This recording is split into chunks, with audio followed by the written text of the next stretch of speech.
enabler for data sharing. I guess most of you, the few hundreds who are joining the session today, are working on a regular basis, maybe even daily basis with smallholder data.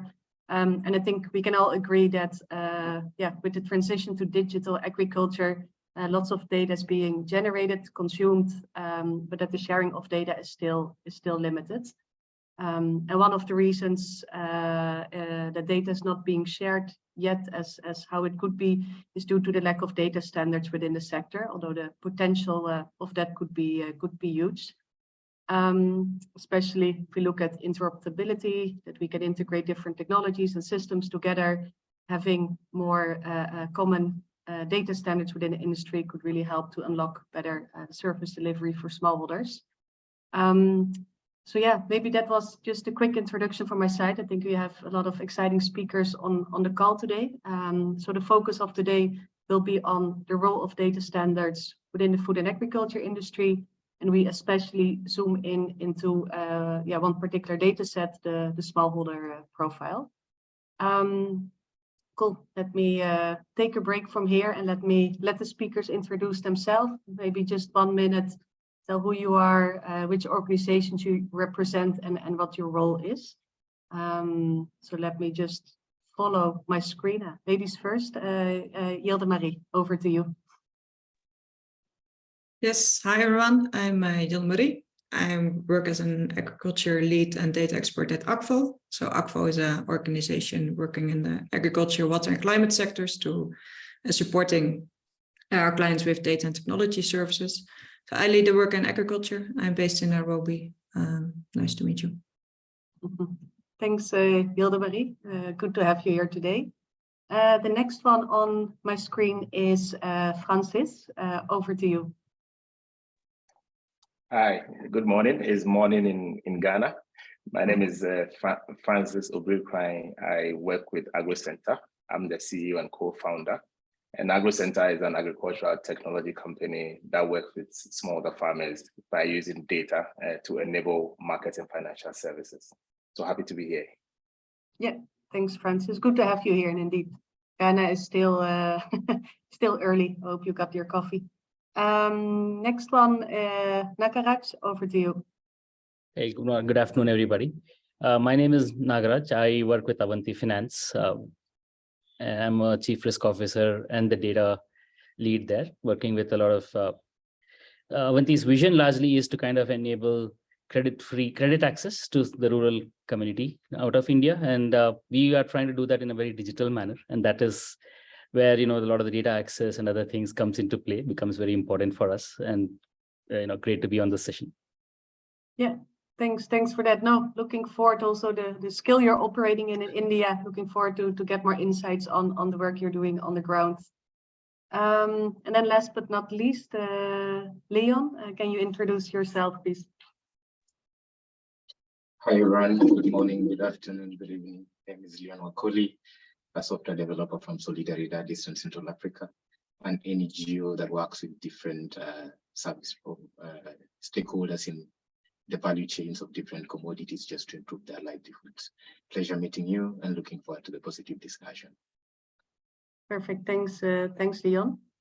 So today the session is all about data standards. So we divided the session into different topics. We will first dive deeper into, what's some of the usage of the data standards among the different organizations that we have on the call today, and the approach towards it. Then what's the potential of the smallholder profile within the ecosystem? And then we would like to get your thoughts on the way forward. What are some of those challenges, but also what are some of the concrete steps we could take as organizations together? There is a Q&A chat for the people who are listening in at home as participants. You can drop your questions there, and then we try to answer it during the call. If we cannot answer it all, feel free to contact the organization later, and then we can make sure we got the questions answered. So yeah, let's dive into the content. First section's around the usage of the data standards. Yilde Marie, first question is for you. Given your work with ACVO in this space, what do you think is the importance of data standards in agriculture? Yeah, thank you. Yeah, maybe a bit more background again about Akvo. So we, in the past, supported anyone working with data, with making data-driven decisions, and especially with tools, so-called data collection tools. But lately we have switched towards kind of different services. On the one hand, more advisory services, so thinking along and okay, what data do you need if you're going to work with data? How can you make data-driven decisions, and what processes and infrastructure needs to be in place? And that's also where our tech people come in. But we also help with implementing it. So we help with collecting data and analyzing data, sharing, building the infrastructure for better data management or making decisions. And yeah, well, working with data, collecting data for many clients, or thinking about what data they need, we've discovered some effective methods for gathering data on specific topics. And we have learned what works best to ensure data is used beyond maybe the scope of a single purpose or single program. But of course, while we're doing this, we've also learned about lots of inefficiency when it comes to data collection methods and yeah, also standards. So yeah, we've noticed that many organizations that come to us gather similar data or need similar data. And therefore we think data standards can be helpful, but data, yeah, it can be helpful for consistency or that your data is comparable. But we also see that it's only step one to have a data standard. Like you need to think about the longer process, like what do you want to achieve with a data standard? What needs to be in place to actually have comparable data? How does it help smallholder farmers? How do you get there? And ideally, everyone would collect data on a specific topic using the similar approach, make it easy to compare and share, and you have a guideline. Like I know a lot about living income, you have a standard, okay, this is what you need to collect. But as I said, it's only step one. So what we've seen is that you need to think about all the steps that come after it. How do you then implement the standards? How do you bridge theory and practice? How do you get from a document to the field, to a data management system, to data sharing? Like, what are all these steps? So 3 things in my understanding for it to work. On the one hand, on the first, actually, it should become much more straightforward and easy to implement like a data standard. So when you, for example, measure living income, what is it exactly that you need to do? Simple survey, simple data collection method. Can you use transaction data? It should be much more accessible for different users to use it. And we've seen it work actually as Akvo in the water sector. So we see that there are standards for water quality testing that are very easy to implement, and you have comparable data across regions. So when you go to one, you see data on a certain indicator, you easily know how to interpret it, and you know what it is. But what we see now is that, okay, this Solidaridad, for example, also has data on living income, but what methods did you use? Did you apply it? How did you contextualize it? You still don't know. And that's what we want to simplify. And the second, let me see. Also,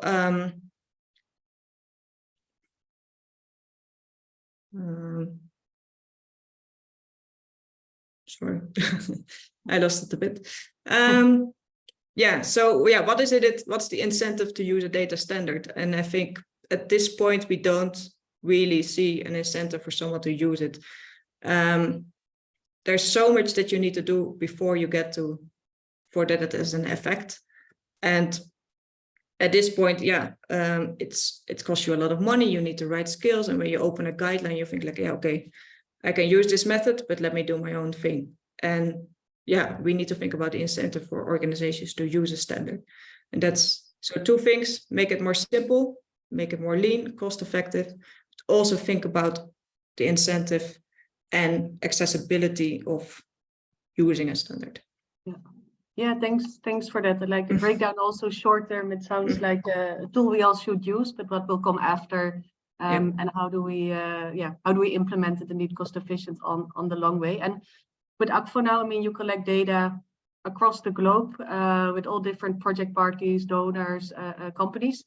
And you mentioned, for instance, you work on the living income cap as well. Do you use always similar data standards if you work in international development, or is it dependent upon the project partner, client, etc.? Yeah, so on the one hand, yes, like I know the method by heart, for example, what do you need to collect, but it doesn't mean that you use the same approach for everyone. Like it really depends on your data use, and we should acknowledge that. Like, why are you collecting this data? Do you need a snapshot of income, or do you want to do a detailed income study? Do you need to measure this data on the long term? Okay, then let's not every month use a lengthy survey or like spend thousands of money on one data collection, but think of an efficient method to continuously monitor the data.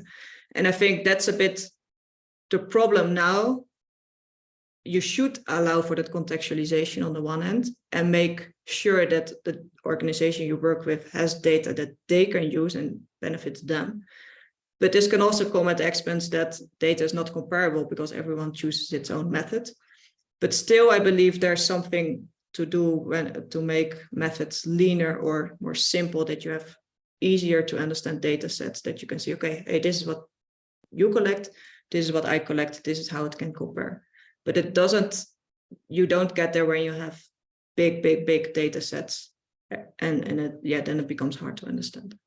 Yeah, no, thanks for putting some light on that. I think it also shows the the complications of it when you start working with a lot of different clients with huge databases as well. No, thanks for that. Maybe that's also a nice bridge to the next question on, okay, how do we use this more in practice? How do we use it in the field? For example, Francis with AgroCenta, what type of data points do you collect for the different services you provide? Do you use any particular formats for collecting this data? And feel free to give some examples from the field how you are doing it from AgroCenta. Thanks. Right. Thank you very much, Renee. So I think I also take a back step into what AgroCenta is. So AgroCenta, I mentioned, is an agricultural technology company. And at the core of what we do is data.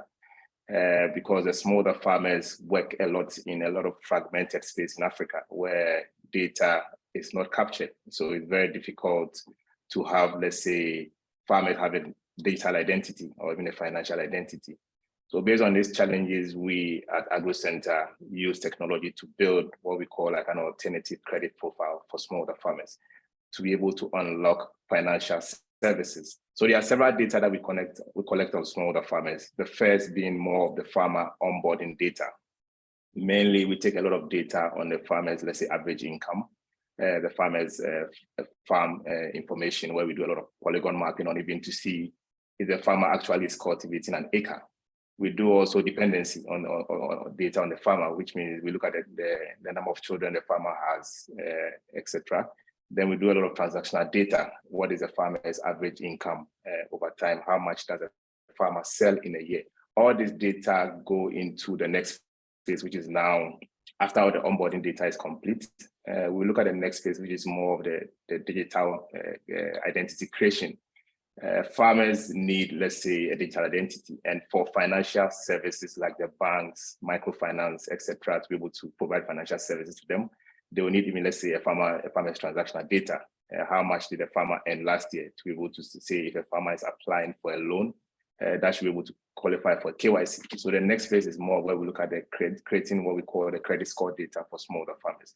So we benchmark that on about 8 data points that we've built internally. Some also we leverage on external parties, like data from financial institutions, credit reference bureau, and even the mobile network operators to be able to mainly, mobile money is big in Ghana. So not every farmer has a bank account, but you find out that almost every farmer has a mobile money wallet where you can also benchmark on the transactional data that comes in. So that comes in, so that is more of the credit score data. So all this data comes into play where a score is given to a farmer. So more like a FICO score, which happens a lot in the West. So here a farmer must score a minimum of, let's say, 5 out of 10 out of all these data set to be able to qualify for, let's say, financial from the financial institutions. Then the last but not the least is what we call mainly the impact data. How has all this data? So that is mainly the life cycle data. At the end of, let's say, every year, we take a lot of impact data on the smallholder farmers of how, let's say, the agricultural activities is transforming their lives. How has a farmer's average income increased over time? So we benchmark that. How has a farmer's yield increased over time through getting access to good agricultural practices, extension services, etc.? How has a farmer even been able to get additional income to be able to send their children to school? Mainly, so those are some of the three broad data sets that we take at Agro Center. Thanks. Yeah, thanks. It's interesting how you're building the digital identity of a farmer, then tries to connect the farmer with different services like credit, like you mentioned. And since you're working with delivering different services to farmers, do you also customize the data points for different service providers? And if so, is this a very expensive exercise, and could standardization potentially reduce this cost? Yeah, so we do customize the data for different end clients. So I think on the financial services, we have our four subset of clients. We have the financial institutions, mainly the banks, the microfinance.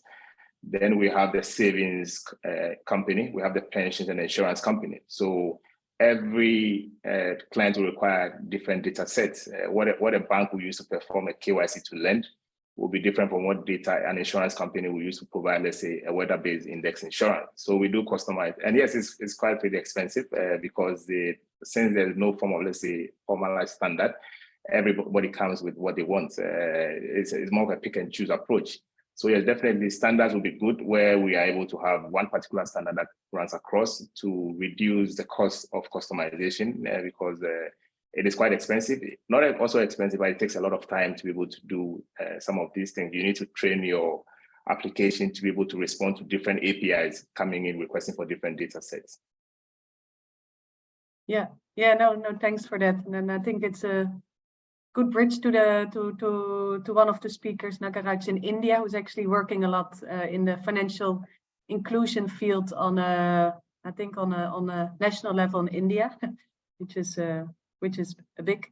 And at the sector level, do you see a role of data standards to improve lending to smallholders? And maybe while answering your question, feel free to give some light on how Avanti works around this.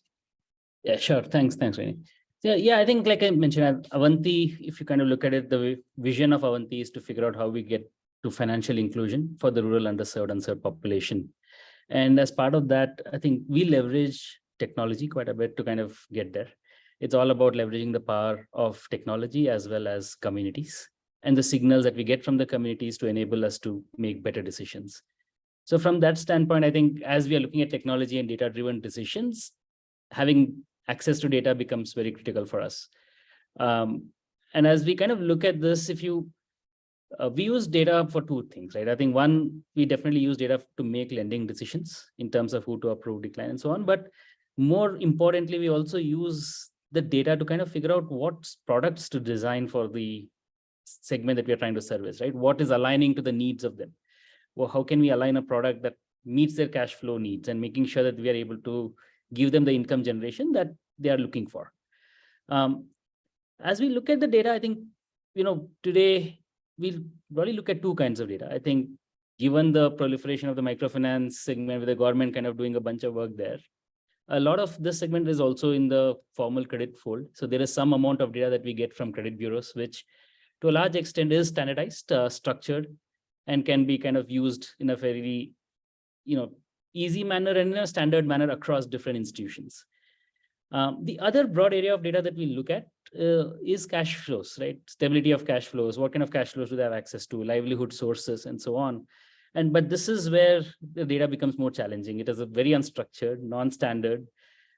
Every single livelihood has a different way of giving data. Every geography, every state is different in the way they get data.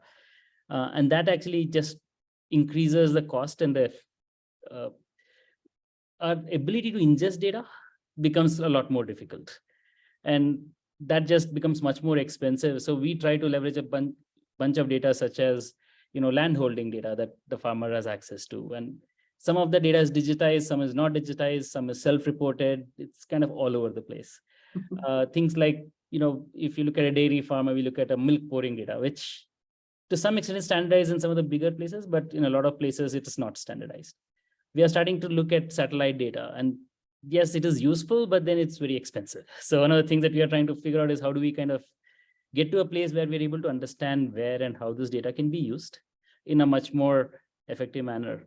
The other thing that, and then Rene, you mentioned this, with the explosion of digital and IoT and this and that, there's just a wide range of variety of data that now people have access to. Some of it useful, some of it maybe not, but until we actually look at it and figure out what is the veracity and the validity of the data, we just don't know. And then that actually, to your point, brings to the whole thing of how do we get to a place where the data is structured, data is standardized, such that we are able to kind of leverage this data in a seamless manner, very similar to where the credit bureau is. Are we able to kind of get cash flow data or stability of cash flows, livelihood sources data in a very standardized fashion, which then, enables us to kind of share this data across different providers. Service providers are able to leverage it in the same fashion. That just adds two things. One, efficiency in terms of how the data is ingested and how it is used. And at the same time, improving efficiency means reduced costs, which can enable us to kind of further deepen our ability to include financial. Yeah, no, I think it's especially also with the background with Rabobank as well. What we see if you try to pull data from so many different institutions, organizations for credit decisions and loan product development, it's complicated how that data will flow into one system. Yeah. So no, the potential benefits indeed are definitely there. And do you see any accepted industry standards already in this field, or? No, so on the credit side, the bureau side, of course, that is very standardized, and the bureaus have done a great job in terms of ensuring that the data is standardized. And most of the financial institutions are kind of, and the government and the RBI regulations require us to follow the standards. That has helped a lot in kind of standardizing that side of the data. But on the other side, I think it's still sort of the wild, wild west. Everybody has their own way of kind of using data, talking about nomenclature, everything is different. So a lot of work goes into standardizing the data. If you kind of look at, our platform, we have about 350 odd validations in our platform to ensure the data quality is maintained and the data is standardized and can be read in the same fashion. And standardizing the data upstream, just will make our life a lot more easier and will also enable interoperability. Yeah. Great, thanks. No, that's the objective of the session indeed as well. How can we make small baby steps forward into this by unlocking more services? No, thanks for your answer. One of the specific data sets we're looking at is a smallholder profile where data standards come together.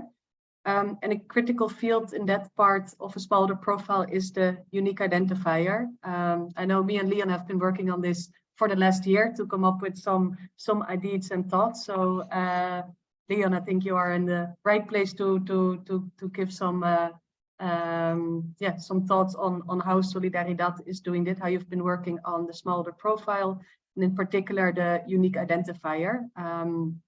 What, according to you, makes a good unique identifier of a smallholder profile?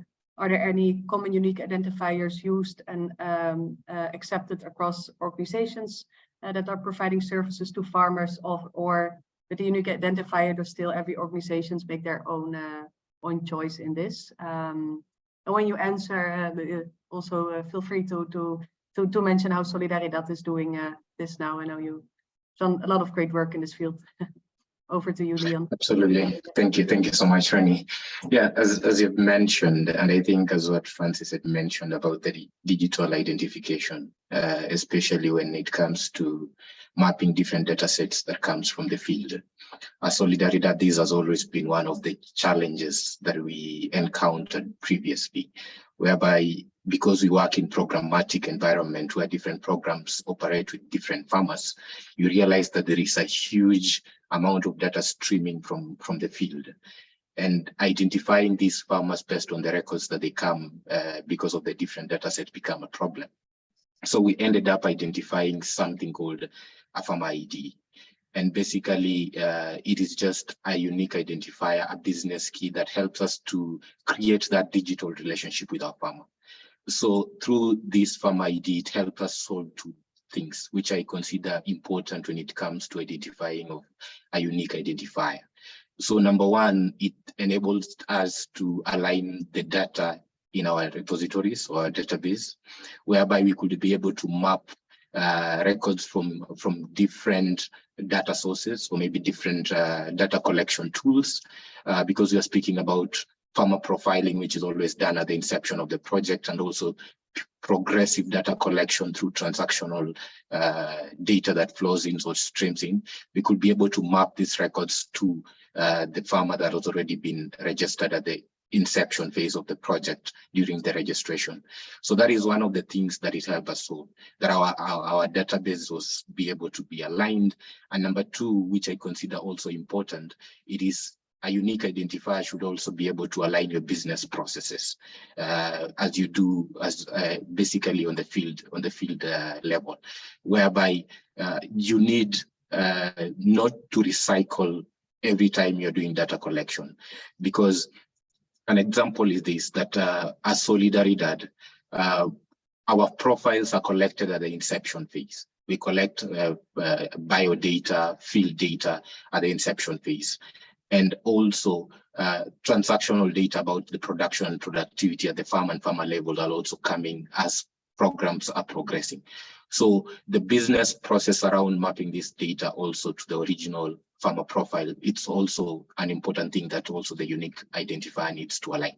And the third thing, which I consider important, it's the farmer or maybe the end user needs to understand the importance of the business key or maybe the unique identifier, because until they understand, they'll not know the value or to which it brings to the entire process flow, because it does not only align the internal process of an organization, but also helps to streamline the field activities of an organization.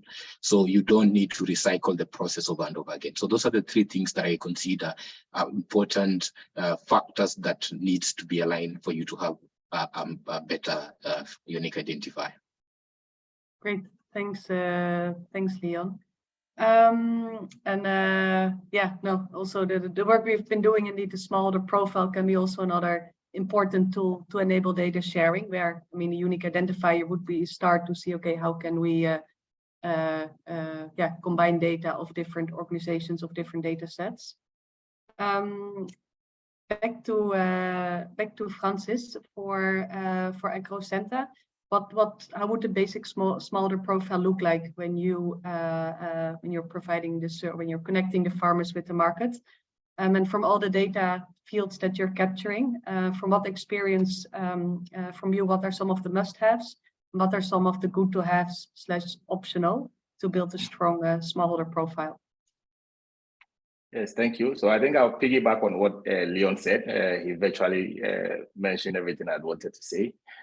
So for a good farmer profile, a basic farmer profile, I think when we started collecting data on smallholder farmers, we're looking at for some critical information: farm size, average income, phone number, ID type, ID number, etc., to be able to create a farmer profile. But you find out that in the field, a lot of these data sometimes exist and sometimes do not exist. So when we started, we made phone numbers mandatory, because to deliver services, you need to have a phone number. But if you go to the field, you find out that more than 60% of farmers don't even own a mobile phone. They are not even connected to even the telecommunication grid. So we had to relax that option. So now we collect a lot of variable data to be able to create a very basic farmer profile. Mainly transactional data is one. We use also the productivity data, the agricultural data that the farmers do. So we have what we call field agents who work with farmers all year round. They pick critical agricultural data. So from the time the farmer puts the seed to the ground to the time the farmer harvests, there are data that we collect on all the steps that the farmers take to be able to predict the yield. So for a basic farmer profile now is mainly on the agricultural data that the farmers participate in. Also some level of trainings that the farmers receive. So we do also send content to smallholder farmers by voice in local languages. So we look at some of these content transmission and how the messaging is changing the lives of smallholder farmers to be able to build a very simple farmer profile. So if you take our farmers, for example, on a platform, and what the financial institutions use is mainly the production data, the yield data, and some, in most cases, some of the transactional data to be able to and to give them the services. And mainly the must have, I think, if it would have been good if we had a leveled playing field, if everything was working very well in the agricultural sector in Africa. It would have been good to say, okay, at least a primary ID or for farmer was required, a mobile number, because to deliver digital services, you need to ride on the mobile technology. At least if those were in place, it would have given a strong option to be able to deliver more financial services to the smallholder. So I think in my perspective, that is more of what a basic profile for a smallholder farmer looks like. Yeah. Yeah, thanks for that, and indeed agree on with this basic data points. We could already help to improve unlock more services to farmers. Leon already mentioned the unique identifier as one important element of the smallholder profile. What's your perspective on that? Are you using it already? How are you using it? What's your perspective more on how it can be used in the future? Yes, so for us, we also do the farmer ID. All the data that we collect, we morph into one ID, which is a farmer ID. So it's usually between a 6 to 8 digit alphanumeric ID. That's when let's say you key it on the platform, it gives you a lot of basic information on the farmer, etc. So farmer ID, so the unique IDs are, I think everybody's trying to generate their standards. I know Leon might have a specific standard for theirs. We also have a specific standard. There are no cast in stone standard. It's still an area that is growing where everybody is trying to create a unique identifier. So I think in the future, it should be something where there should be great standards that, okay, if a unique identifier for a farmer should have A, B, C, D, E, it should be this length. And it should be, let's say, either encrypted or not. So that will now let all those of us who collect data to be able to develop against the standard. But for now, it still exists. Everybody uses it in their own way based on their own internal operations and mechanisms. Yeah, that's correct. Thanks, Francis. Maybe it would be interesting to get the perspective on Akvo as well, since you're collecting data from not only in one country with one service provider, but you're collecting data across multiple continents. So how has Akvo managed the challenge of developing this unique identifiers and also to ensure the interoperability of the data that you collect for the different stakeholders? Hilde Marie, for you. Yeah, as you can hear, yeah, so actually we don't determine that identifier. So let's say we work with a Solidaridad or with another partner, they have their system and we apply with them, or like we say, okay, you have farm IDs, or like we listen to them to what's best, because there's already an assumption that there is a collaboration beyond, like that we have our different partners collaborate, but actually we offer service to a certain client, and that together with them we agree on a farm ID. Very often it's also the phone number or something that is actually going beyond the single organization, so that you can use it, or that it is maybe also helpful across countries, or in other countries you can use national IDs or something relevant in the local context. But it's really at this point not the case that we can or are in the position to develop a system that says, hey, you also use this ID, you use this ID, because then you already get the idea that we are going to use your data for multiple purposes. And actually every time almost we engage with a new client, the first thing they ask us about is, how's our data secured? How is it protected? Are you going to share it with nobody else? So that's really not the point of discussion, unless we have a different approach and we start something new, or where we say, okay, in this sector, we're going to think about the data ecosystem where data can be used for multiple organizations across sectors, let's say one region in Kenya and in one sector. Okay, let's think about a unique ID, and then it can be phone numbers or something else. But yeah, that's the approach we take normally. Yeah. So then also, thanks for that. Also, you see the importance, more the role of the client, the service provider, or the donor in the development this as well, and agree on the privacy, the storage, etc. The more data you collect, it also comes with the responsibility to protect that, to update that, etc. Thanks. Maybe moving back to the financial sector, Nagaraj, do you use a unique identifier as well? Is it commonly accepted among the lenders in your experience? And is there any collaboration between lenders on data sharing? And if data is being shared, is there a mechanism to develop a digital identity or this unique identifier? Yeah, how does it work in the financial field? Yeah, so in the financial sector, from a credit bureau standpoint, yes, we use a combination of, some national IDs, could be a taxpayer ID or a voter ID in combination with like a mobile number and a date of birth or something, or some combination of 2 or 3 unique identifiers, which kind of act as one unique ID. Now, and that is fairly standard across different lenders because that is the one seamless way to connect to the credit bureau data. So most of this data is organized that way. Now, if as you go beyond credit bureau is sort of where that becomes more challenging because, getting some data from government related of things like land records and stuff like that could still be managed through some national IDs and other things. But any data which is not very standardized, structured, or not recorded digitally, there is really currently no real unique ID that we kind of have, which kind of can give us data across different data sources, providers, etc. Now, should we build something like that? I think that's to what Hilde-Marie mentioned, right? I think that also goes hand in hand with what kind of governance controls do we have in place to ensure that there's no misuse of this ID and the data associated with these IDs. That's something that we should probably think in conjunction with as we develop some of these IDs. But that said, having something will definitely help. Now, the challenge is how do you connect one single ID to a wide range of data sources? And that is definitely something which is not an easy task. So one of the things that the digital public infrastructure thing which is established by the government in India is trying to do as part of India Stack is, at least on the financial side of thing, banking, transactions related stuff, is there a way for one of these national IDs in conjunction with some other identifiers in a very secure way, provide access to lenders to kind of in a standardized way, give access to some of this data? But that is still, work in progress, but that is one initiative that the government is taking to try and provide it.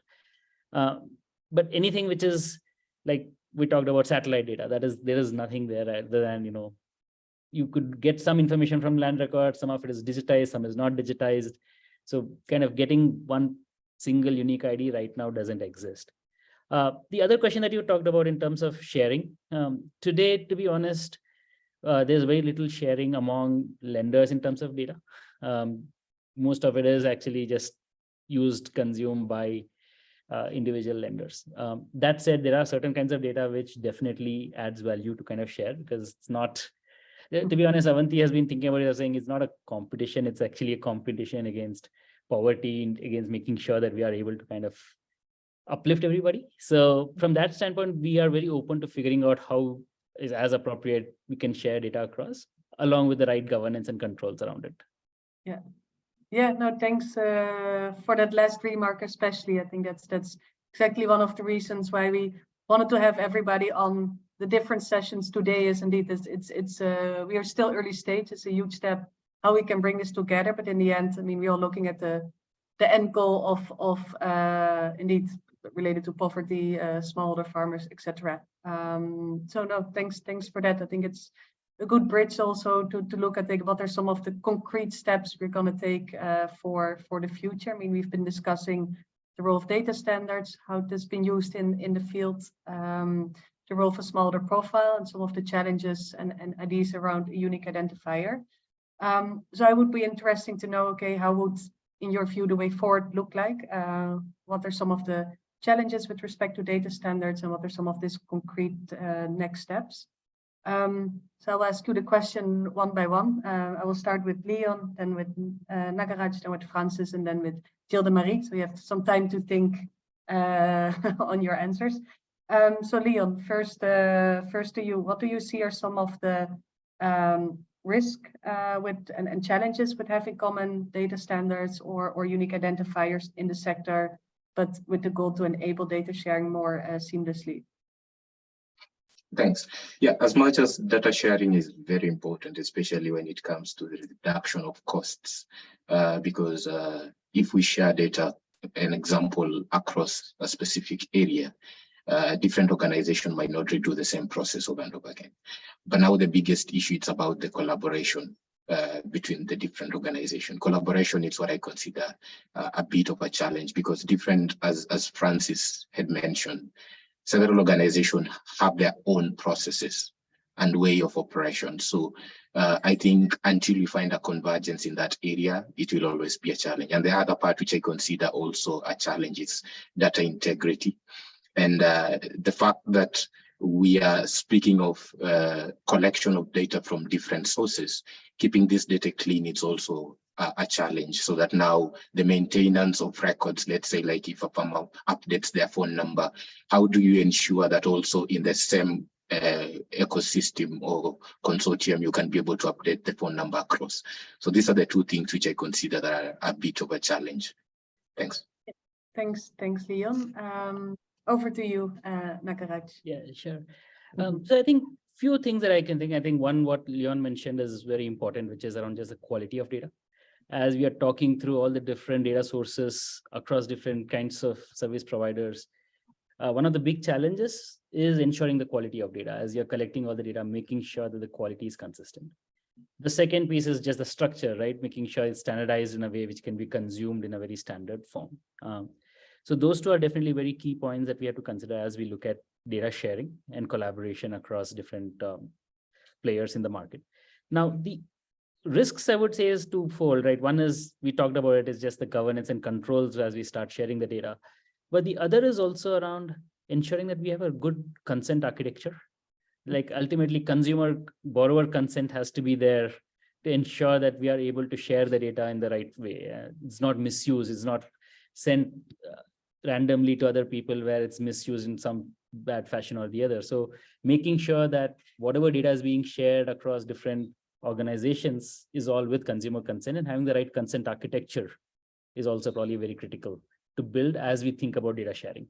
Yeah, exactly. It's actually in a data sharing ecosystem, but even that, yeah, we've been playing with that idea as well. What would be the best way to get this common consent of smallholders? Indeed. No, thanks for highlighting that. Cool. And Francis, your experiences, in your view, what are some of those risks and challenges around having common data standards and unique identifiers? If you're still right, you're still there, right? Can you? Yeah. Yes. Sorry, I think I have low bandwidth, so I have to switch off the video. No worries. No worries. Good, you're still there. We can hear you. That's the important. So yeah. Right. So I think for us also, the biggest challenge we see is user consent. Mainly, if you look at the smallholder farmer profile, a lot of them cannot read, cannot write. So it's difficult to explain consent to a farmer what you are going to use his data for. We've seen a lot of programs going to the communities without even farmer consent, and then they start taking data. Some of them are very sensitive. So I think that is where I see a lot of challenge that comes in, especially the farmers giving their consent and meaning it and understanding why the relevance of that data being picked is going to help them, not to really exploit them. So I think that should be really addressed. That should give some consistency and then education to the farmers to understand that if anybody comes to pick data, first I need to know what the data is going to be. I even need to understand where the data is stored. I need to understand the mode of transmission of this data. What the end game is for me. So I think that is more of what I see as a risk when it comes to some of these standards on the field. Great, thanks, Francis. Indeed, consent mentioned again, indeed, as one of the main risks, and then how to collect it. Yilde Marie, what's in your view or in your experience some of those risks and challenges? Yeah, maybe it's actually similar to Francis. Like I shared the idea that it's about consent. Like, what are we signing up for? Like, what are we gonna do with this data? What is the ultimate objective?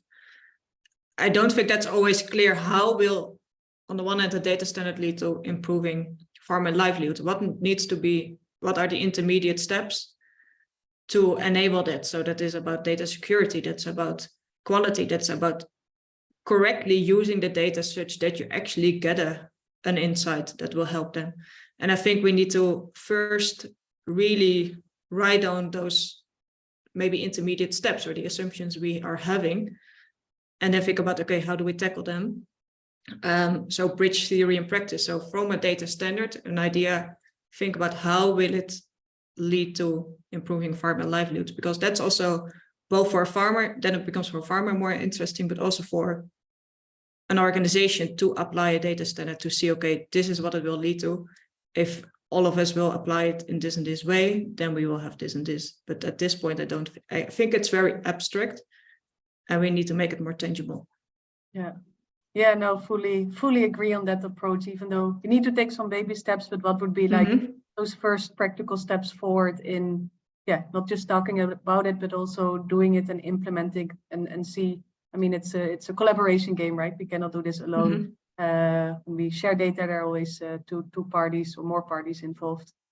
So maybe that also bridges to the next question, like what would be some of those first key steps to take towards the process of standardization, etc. So that will be the second part to get your views on.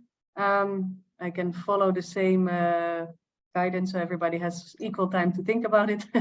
So Leon, what would be, according to you, some of those key recommendations and maybe like short-term steps we could take in this process?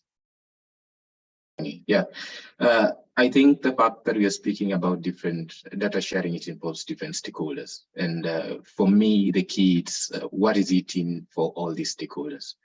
So their needs to be collected. So let's say like the assessment of the different needs of different stakeholders, what is it in for them?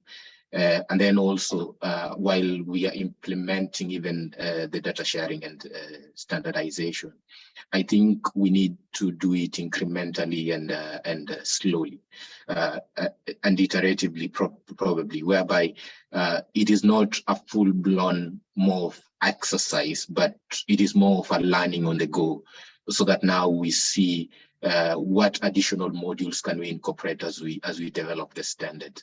And then also, I think progressive monitoring of the implementation, I think it's also important that even as we build on it, what learnings are we generating from it?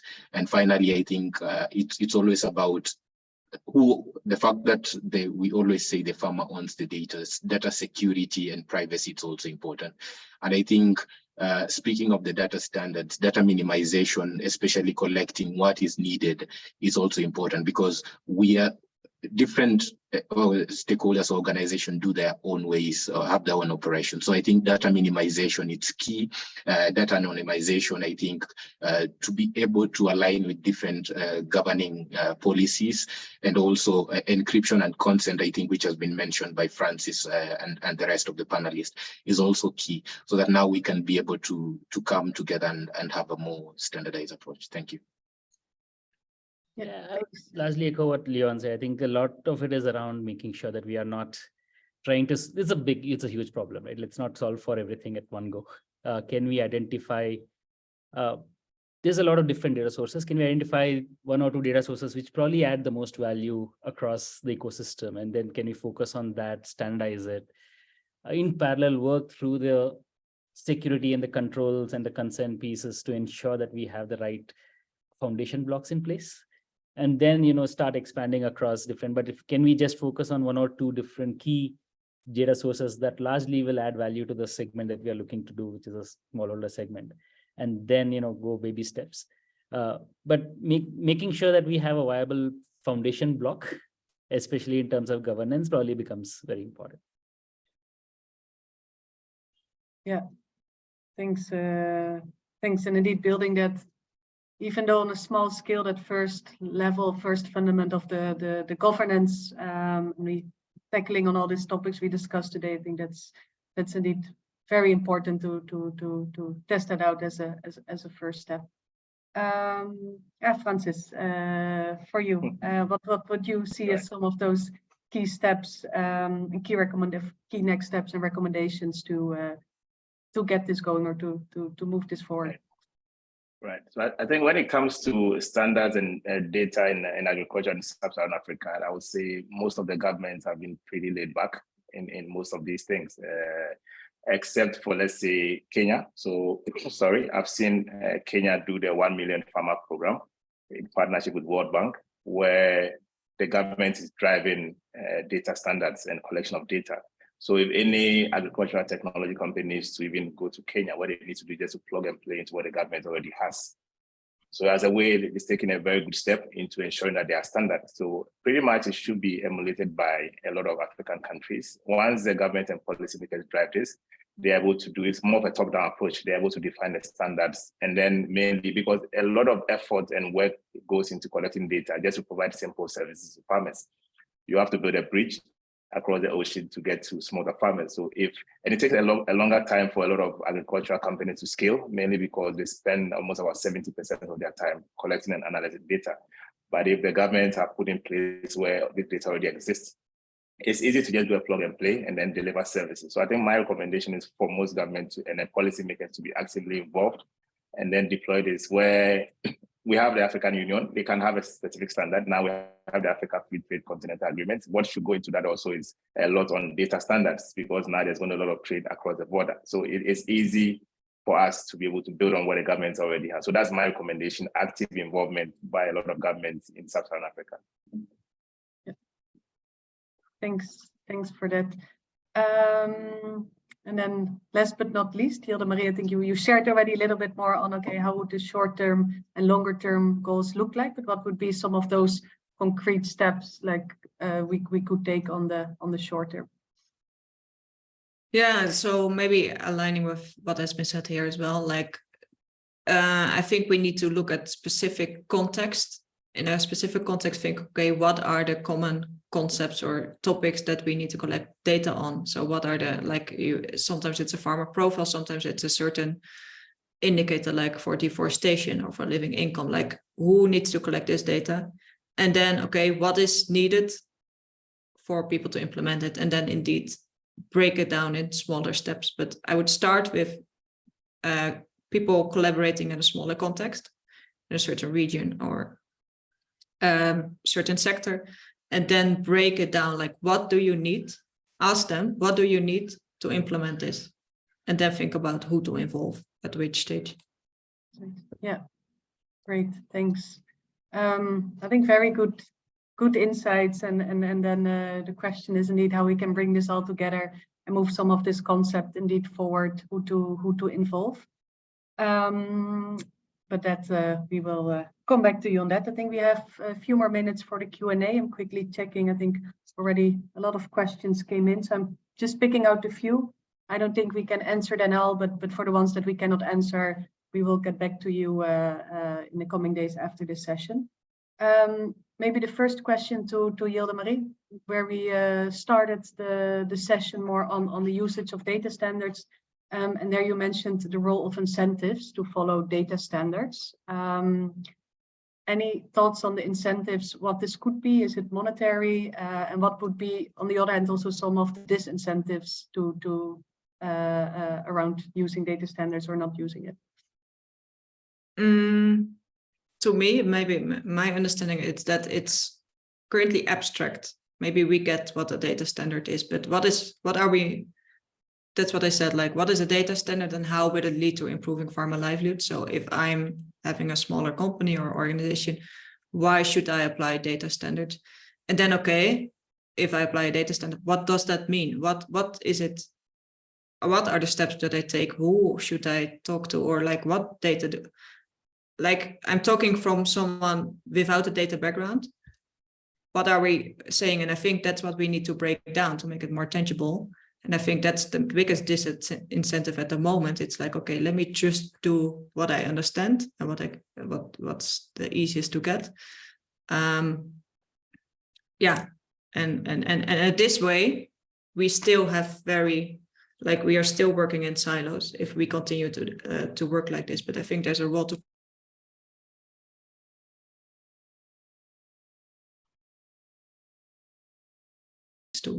certain outcomes.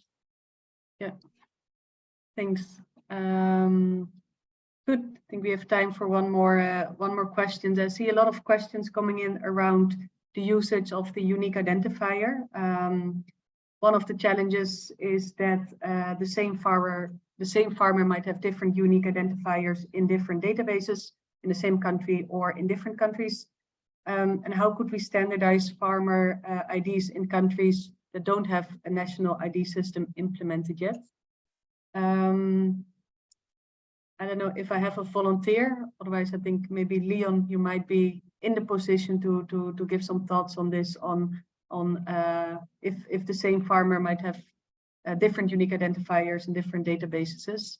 How could we tackle that, or what's your view on that?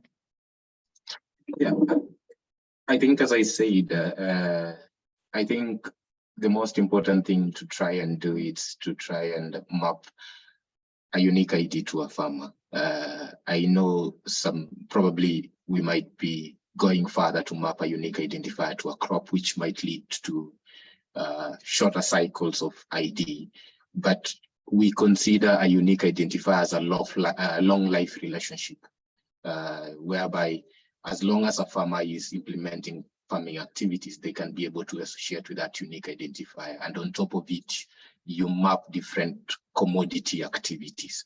So that is how I consider as a long-term way of trying to address having or maybe generating farm IDs that are only crop specific, which I think it might not be long-term. But in addition to that, I think we need a standardization, as we have mentioned in this meeting. For us as different organizations, we try also to provide the same services to these farmers. And you realize that different organizations have their own nomenclature of finding the IDs. But how can we come together, probably using an open farm ID, whereby now we can share the same ID to provide different services provided by different organizations to the same farmer. So I think that is also an opening for us, that we can be able to think about having an open ID, and through it, we can scale different services using the same ID to the same farmer. Great, thanks, thanks, Leon. Quickly checking, I think we have 2 more minutes on the clock. I think we have could answer 1 more questions, and then we can round it off. I think there's very good and active participations from all the people at home as well.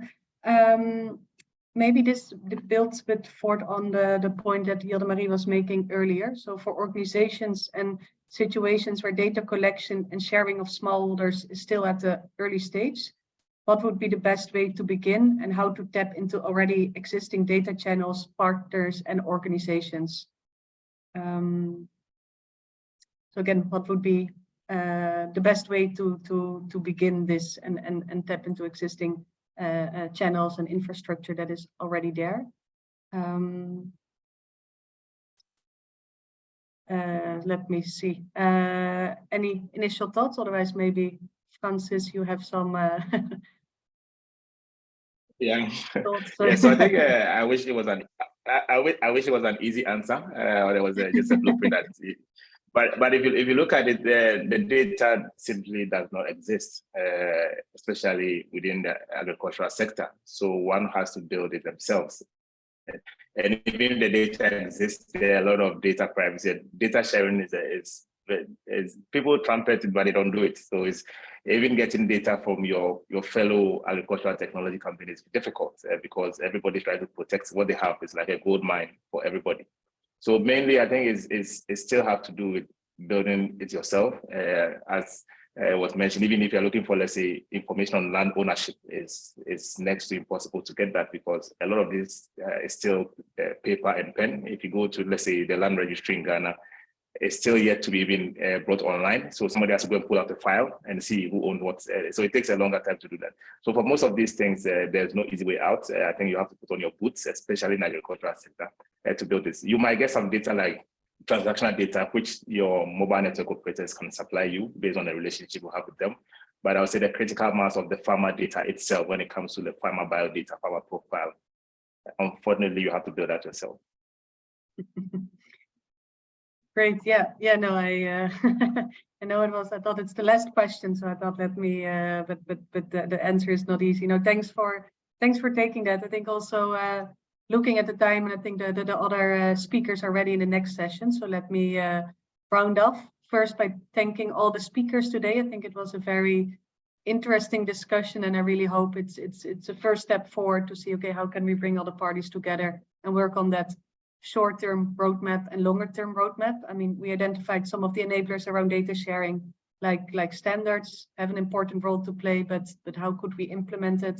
The unique identifier, I mean, a lot of challenges around it, working with unique identifiers with different farmers, different databases, seeing how can we enrich smallholder profiles of others, but the first step to do this will also be to tackle the consent issue, to make sure we have the right consent in place with the farmers, that we will able to share that. So I think we all agree that there is a need for collaboration, public sector parties, private sector parties, and also need for the government to step in, to see how we can further streamline this.